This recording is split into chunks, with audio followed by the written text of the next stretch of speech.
ஓம் சாந்தி. இன்றைய சாக்கார முரளியிலிருந்து முக்கிய கருத்துக்கள்.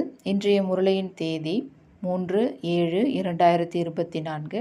சிவபாபா சொல்கிறார், இனிமையான குழந்தைகளே, கலங்கீதரன் ஆவதற்காக, அதாவது குற்றம் குறையில்லாதவர் ஆவதற்காக தனது நிலையை ஆடாமல் அசையாமல் வைத்து கொள்ளுங்கள்.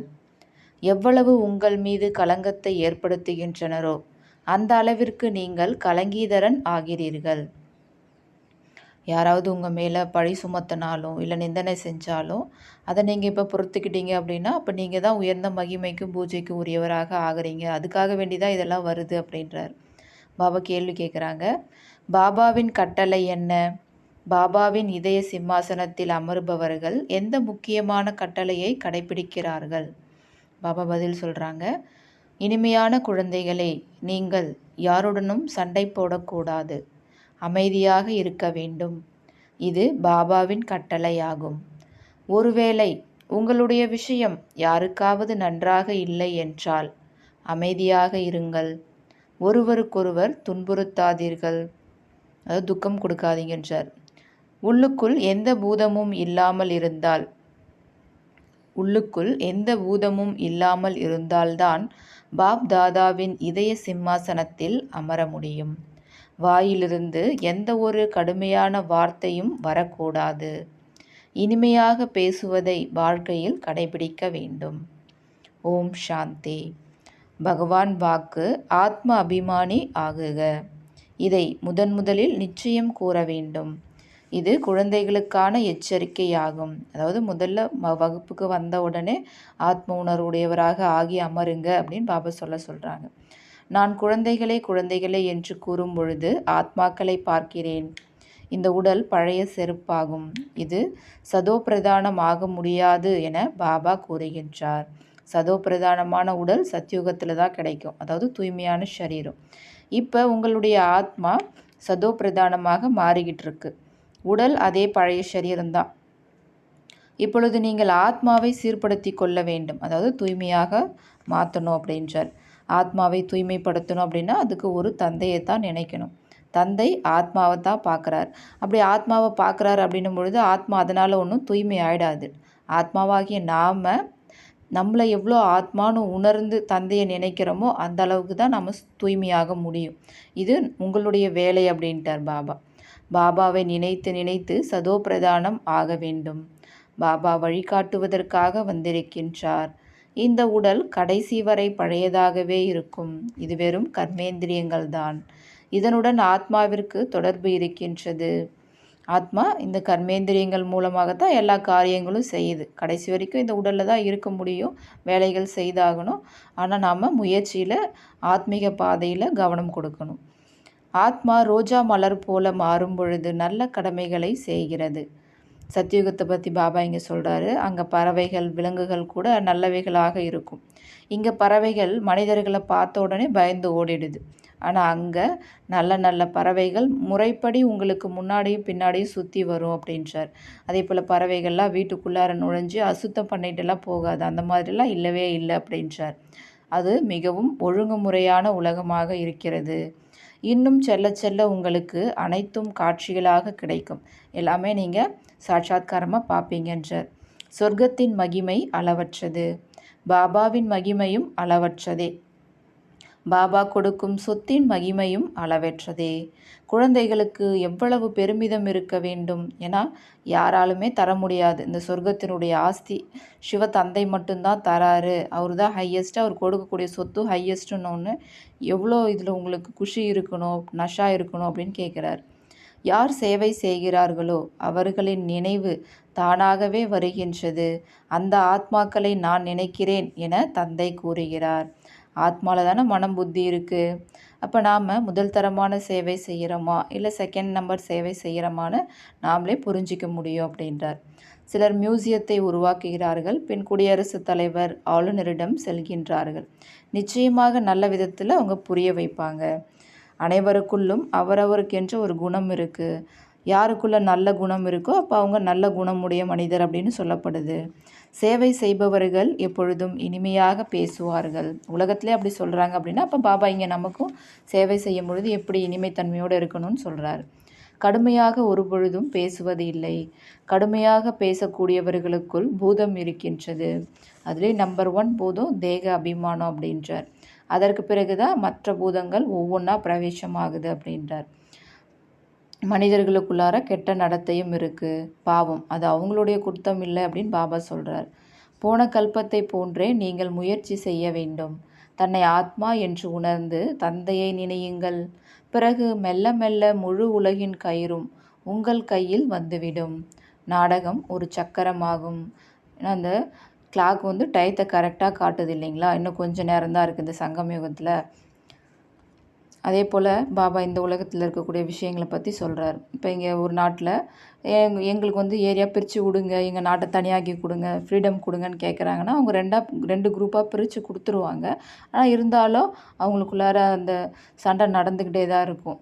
இவங்க உருவாக்கக்கூடிய அந்த அணுகுண்டுகள்லாம் அவங்களுக்குள்ளார கொடுத்து அதை வியாபாரம் பண்ணுற நோக்கத்துக்காக அந்த மாதிரிலாம் செய்கிறாங்க. அது அவங்களுடைய தந்திரம் அப்படின்றார்.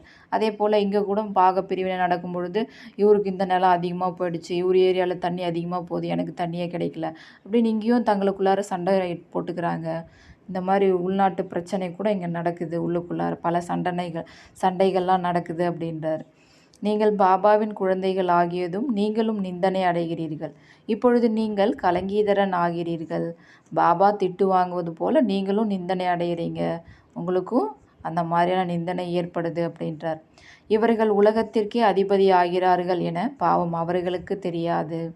84 பிறவிகளுடைய விஷயம் மிகவும் எளிதானது தான்.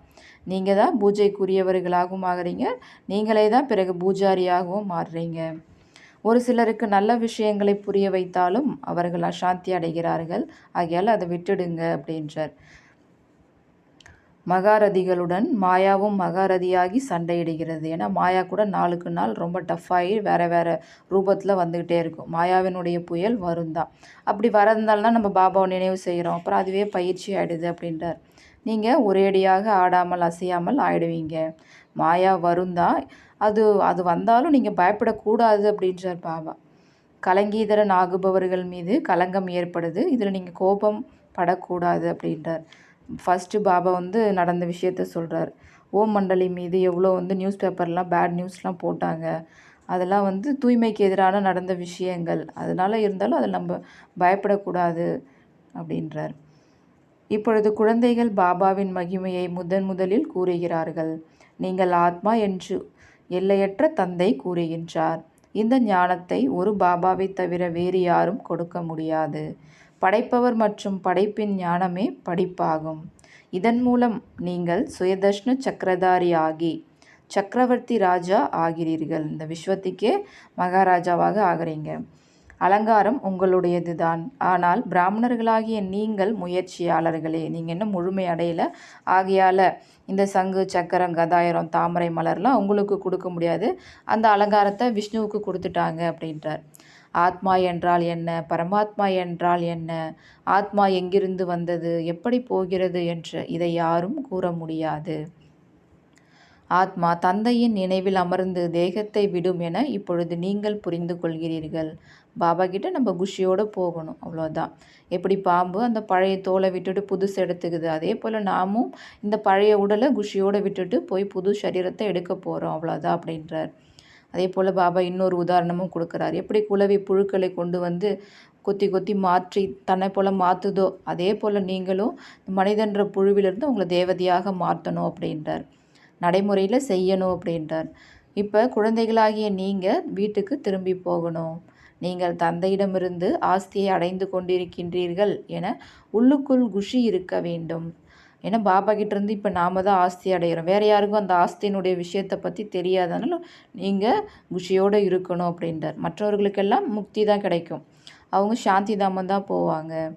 பாபாவை தவிர வேறு யாரும் சத்கதி கொடுக்க முடியாது, இதையும் புரிய வைக்க வேண்டும். அதே போல் துறவர மார்க்கத்தை சேர்ந்தவர்கள்கிட்டையும் பாபா எப்படி புரிய வைக்கணும்னு சொல்கிறார். உங்களுடையது துறவர மார்க்கம், நீங்கள் பிரம்மத்தோடு கலக்கிறதுக்காக முயற்சி செய்கிறீங்க. ஆனால் தந்தை இல்லற மார்க்கத்தை உருவாக்குறாரு. ஆகையால் நீங்கள் சத்தியுகத்தில் வர முடியாது.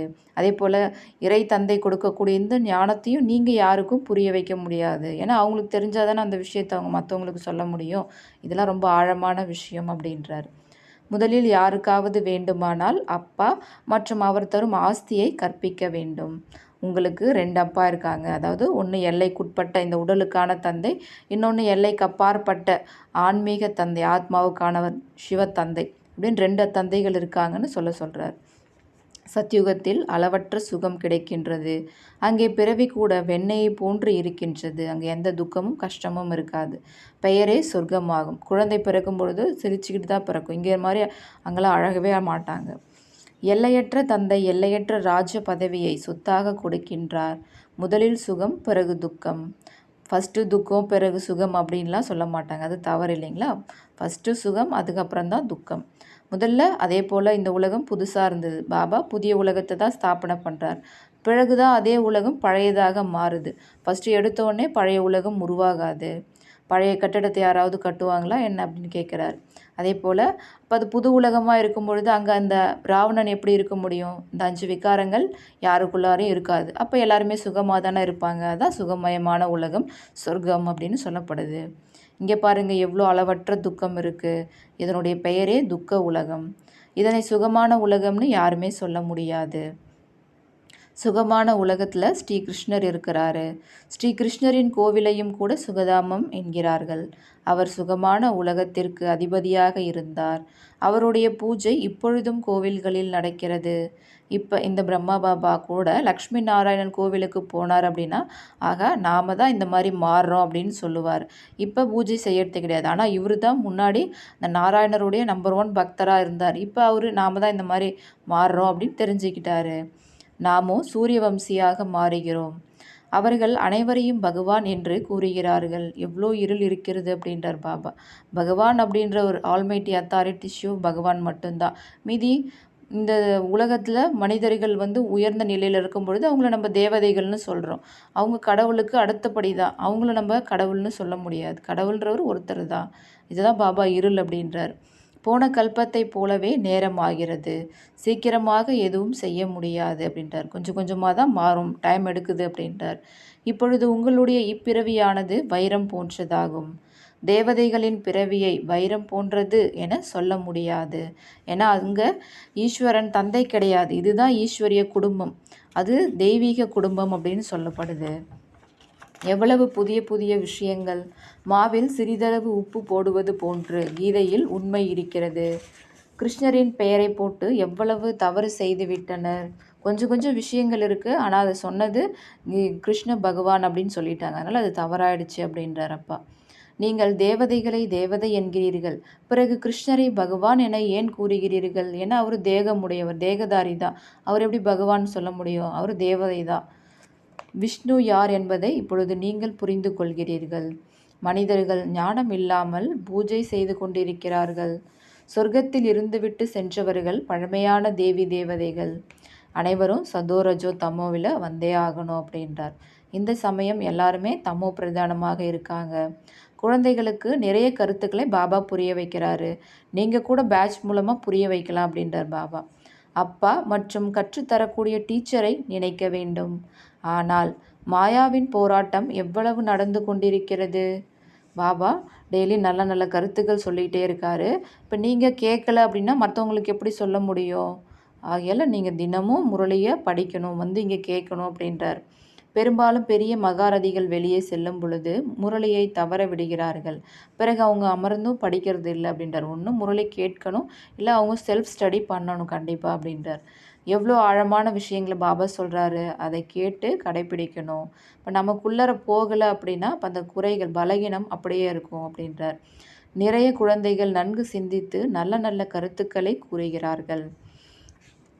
பாபா சொல்கிறாங்க, குழந்தைகளாகிய நீங்கள் உலகத்திற்கு அதிபதியாகிறீர்கள்.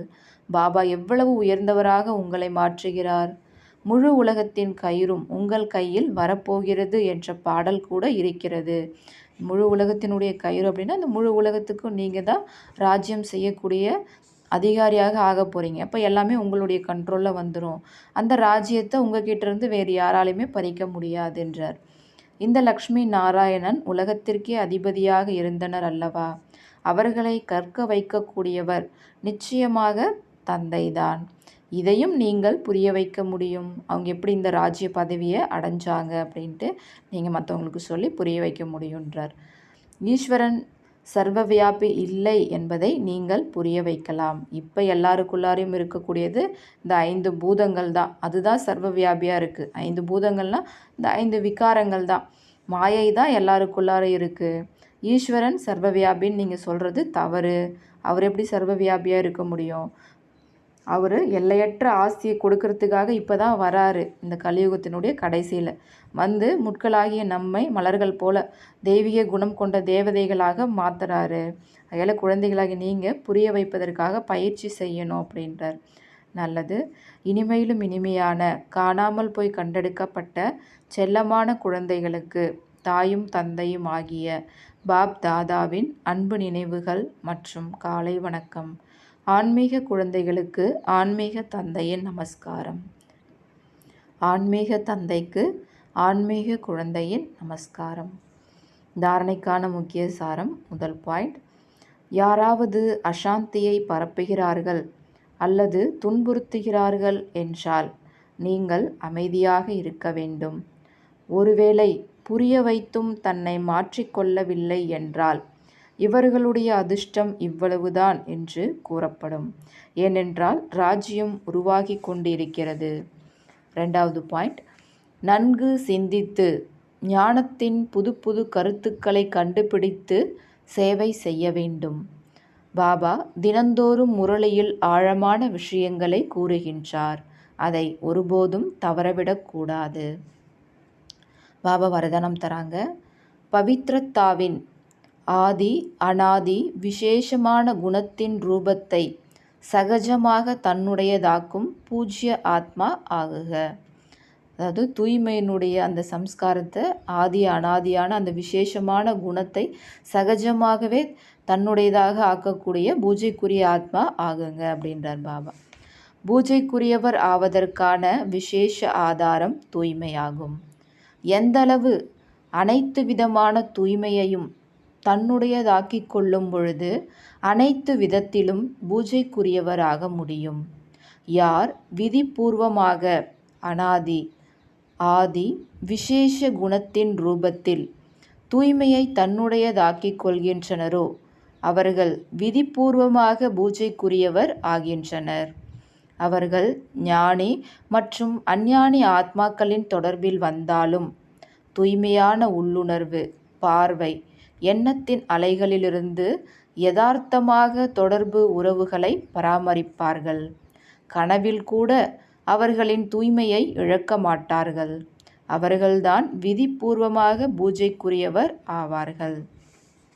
ஸ்லோகன்: வியக்தத்திலிருந்து அவ்யக்த ஃபரிஸ்தா ஆகி சேவை செய்யுங்கள்.